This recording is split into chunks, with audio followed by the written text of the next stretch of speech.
warahmatullahi wabarakatuh. Alhamdulillah wa syukurillah wa la hawla wa la quwata illa billah. Wassalatu wassalamu ala Muhammad ibn Abdillah wa alihi wa sahbihi wa mawalah.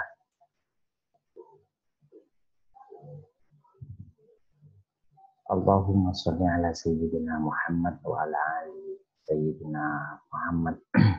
Rabbi zidna ilman warzuqna fahman amma ba'd.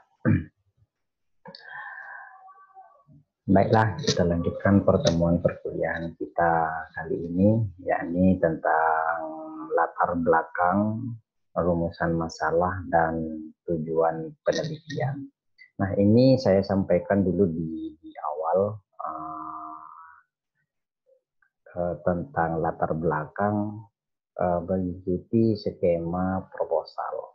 Jadi di penelitian itu kan ada skema umum penelitian itu kan ada introduction, metodologi, research, dan kemudian discuss. Nah, jadi introduction ini ya ini satu di antara bagian daripada introduction. Jadi introduction bagian pendahuluan atau bab 1 ketika di skripsi itu bab 1. Nah, itu sebelum jadi skripsi dia adalah proposal. Nah, di bagian proposal itu bagian awalnya selalu diawali dengan latar belakang. Nah, tentang sistematika proposalnya nanti ada pertemuan sendiri, dan yang kali ini kita akan membahas tentang latar belakang, rumusan masalah, dan tujuan penelitian. Oke, pada pertemuan sebelumnya kita sudah membahas tentang ide dan isu atau isu yang akan kita jadikan tema penelitian. Oke, kita anggap Anda sudah menentukan tema itu.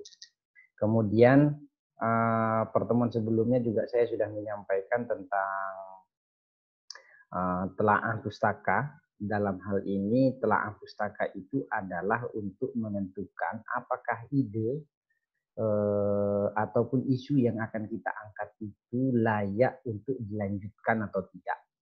Namun kemarin juga saya sudah sampaikan perihal bagaimana penulisan telaah pustaka juga. Nanti itu akan dipakai selanjutnya dan tidak perlu saya ulang lagi tentang penulisannya. Tapi saya ingatkan kembali, setelah Anda memiliki referensi yang cukup, setelah Anda kaji dengan baik, kemudian Anda memutuskan bahwa penelitian ini akan dilanjutkan. Nah,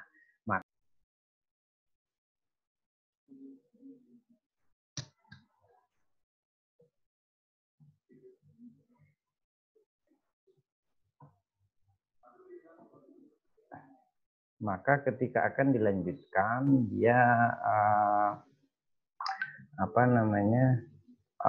kita sudah membaca dan kita akan membahas tentang tema itu pada bagian latar belakang. Nah, disinilah pentingnya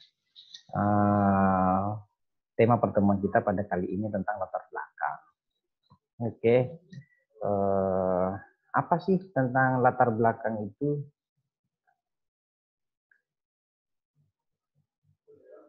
Latar belakang adalah uraian singkat sebagai pengantar yang berisi tentang kegelisahan akademik. Apa yang dimaksud dengan kegelisahan akademik?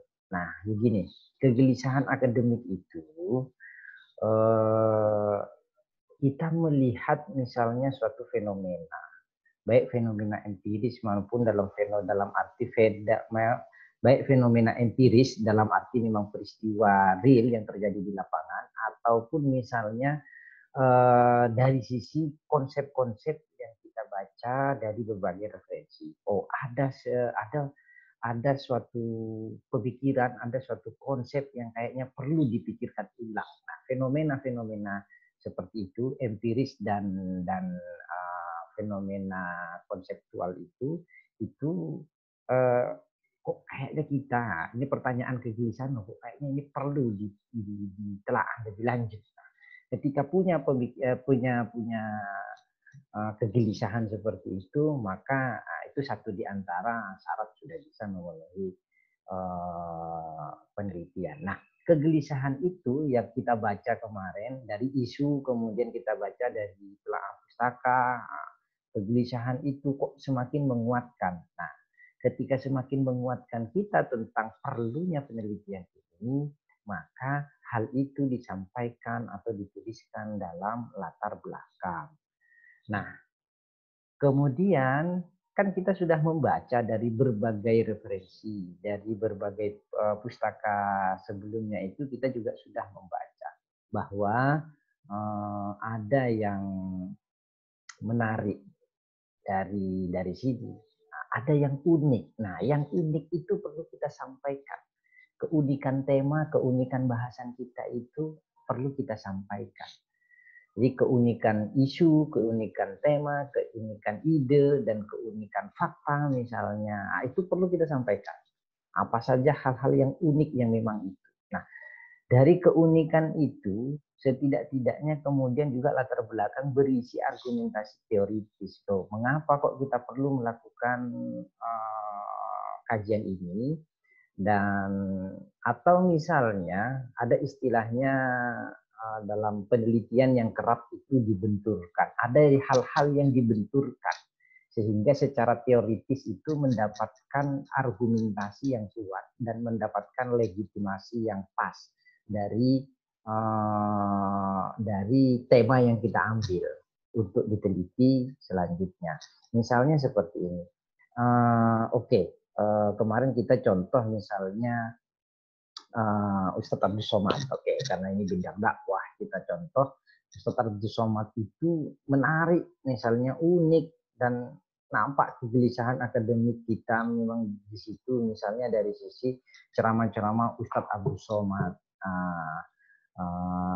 melalui media daringnya, yang di-share melalui media daringnya. Nah, kemudian kita sampaikan argumentasi teoritisnya, bahwa misalnya dakwah virtual itu mendapatkan tempat di masyarakat internet atau di kalangan netizen atau apa istilahnya warganet gitu, mendapatkan tempat di kalangan warganet dan bla bla bla bla bla bla bla bla bla bla. Nah, dalam konsep dakwah virtual itu bla bla bla bla dan seterusnya dan seterusnya dan seterusnya. Nah, itu argumentasi teoritisnya. Argumentasi teoritis itu bisa saja itu ditulis berbarengan dengan kegelisahan akademik, bisa saja. Argumentasi teoritis juga bisa saja dituliskan berbarengan dengan keunikan tema yang akan kita sampaikan. Tapi ya unik itu kan ada argumentasinya. Kegelisahan akademik kita kan memiliki argumentasi. Nah, itu harus ada poin argumentasi teoritis itu. Artinya the solen, the sen, antara misalnya kegelisahan antara di dunia nyata dan dalam dunia konsep itu tidak sama misalnya. Nah, itu sudah menjadi tema unik dan sudah perlu kita berikan argumentasinya. Jadi misalnya bahwa misalnya ini secara teoritis akan misalnya Nabi mengajarkan agar kita menyampaikan dakwah secara lemah lembut. Nah, tetapi misalnya ada penceramah ustadz yang kalau berceramahnya itu kasar, secara bahasa kasar misalnya. Nah, ini kan antara the solen and the sen tidak imbang. Nah, itu kita sampaikan argumentasinya. Nah, dari itu semua kita perlu menyampaikan di bagian latar belakang ini apa yang disebut dengan urgensi penelitian. Mengapa ini penting? Nah, itu dia.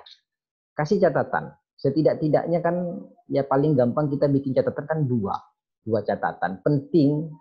Ini penting karena misalnya memiliki dampak. Ini penting karena ini memang belum ada yang mengkaji. Nah, setidak-tidaknya itu. Nah, sosoknya penting itu kan terkait tema. Kalau misalnya dia terkait sosok pemikiran seseorang, nah kenapa kok Ustadz Abdus Somad? Pentingnya apa? Gitu kan? Nah, karena dia misalnya memiliki banyak pengikut, misalnya gitu kan.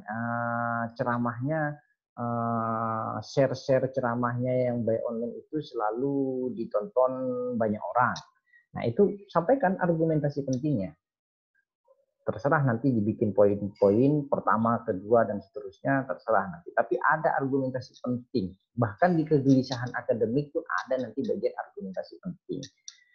Namun yang dalam hal ini kita secara keseluruhan bagian latar belakang ada satu bagian ada satu bagian paragraf yang memang khusus menyampaikan bahwa ini adalah penting. Terserah nanti paragrafnya bisa menjadi 2 paragraf, 3 paragraf, 4 paragraf, dan seterusnya, itu bergantung kebutuhan. Nah, ini dia.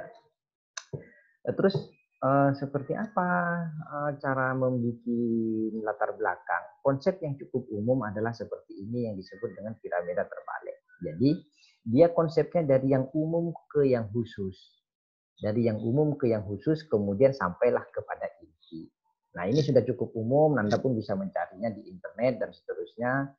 Ini saya sudah, kalau yang umum itu yang kebanyakan konsep itu dari umum ke khusus. Bahkan sudah ada beberapa di internet juga contoh-contohnya. Nah, saya menambahkan misalnya umum khusus, kemudian ada inti. Inti yang menjadi inti. Inti itu, yang saya maksud dengan inti itu adalah konklusi dari semua hal di atas itu mengerucut dan kembali kepada tema pokok penelitian kita. Nah, jadi ingat bahwa konsepnya itu adalah dari umum ke khusus, bukan dari khusus ke umum penulisannya. Nah, apa saja muatan dalam latar belakangnya dengan konsep penulisan ala piramida terbalik dari umum khusus ke inti ini? Nah, setidak-tidaknya ada beberapa hal. Nah, begini. Yang umum itu seringkali dia gambaran dari fenomena yang umum. Dari sesuatu yang umum, fenomena yang umum. Nah, misalnya dakwah virtual, gitu ya kan. Dakwah virtual telah menjadi bagian salah satu strategi dakwah di era media digital, misalnya gitu. Itu statement umum itu namanya. Nah, jadi itu dan itu fenomena. Banyak dai memanfaatkan media digital sebagai sarana untuk berdakwah. Itu fenomena umum. Ya kan? Nah, ini fenomenanya, gambarkan fenomena umum itu dan kemudian perlihatkan keunikannya. Nah, ini bisa saja penulisan ini beberapa paragraf. Bisa misalnya fenomena umum itu dari umum fenomena dakwah itu dari umum ke khususnya, nanti kita tarik. Umum ke khususnya begini misalnya. Tadi kan kita sampaikan fenomenanya. Banyak ustadz yang sudah memiliki channel YouTube, fanspage dan seterusnya. Agar apa? Agar dakwahnya tersampaikan dengan baik misalnya gitu kan. Kemudian mengerucut, kalau dia mengerucutnya nanti kepada satu di antaranya adalah Ustadz Abdul Somad misalnya. Kita perlihatkan nanti kenapa kok Ustadz Abdul Somad dan seterusnya. Perlihatkan keunikan dan keunikan pemilihan topik dan keunikan kajian secara umum. Nah, itu nanti diperlihatkan di latar belakang. Nah, yang kemudian, di sini sebenarnya sudah mau semakin menguatkan. Bukan berarti di gambaran umum itu tidak memperlihatkan kegelisahan akademik, bukan seperti itu. Namun, kegelisahan akademik kita itu akan semakin terlihat ketika kita sudah semakin khusus pembahasannya. Sudah semakin dalam ke bawah. Sudah semakin dalam, sudah semakin ke bawah, dia sudah semakin menunjukkan uraian kegelisahan akademik, sehingga kita bisa melanjutkan kepada uraian argumentasi teoritis. Nah, disitulah misalnya nanti kita akan menguatkan bahwa memang tema ini layak, gitu kan? Tema ini layak. Nah, disinilah nanti di bagian inti sekali nanti yang biasanya hanya terdiri dari 2 paragraf saja. Di 2 paragraf di bagian latar belakang ini itu adalah bagian inti. Yang pertama itu menemukan distingsi. Distingsi itu adalah pembeda. Kira-kira pembeda apa yang akan kita lakukan dengan karya-karya orang lain. Nah, kita buat di situ secara tersiratnya bahwa penelitian ini itu memang sedikit berbeda dengan penelitian lain pada beberapa hal tertentu, misalnya begitu kan. Tentu kita tidak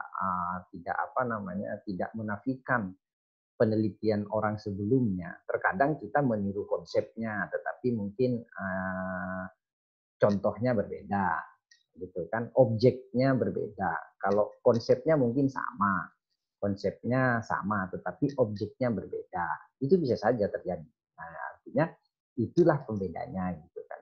Kemudian di bagian inti ini juga ada pernyataan urgensi penelitian.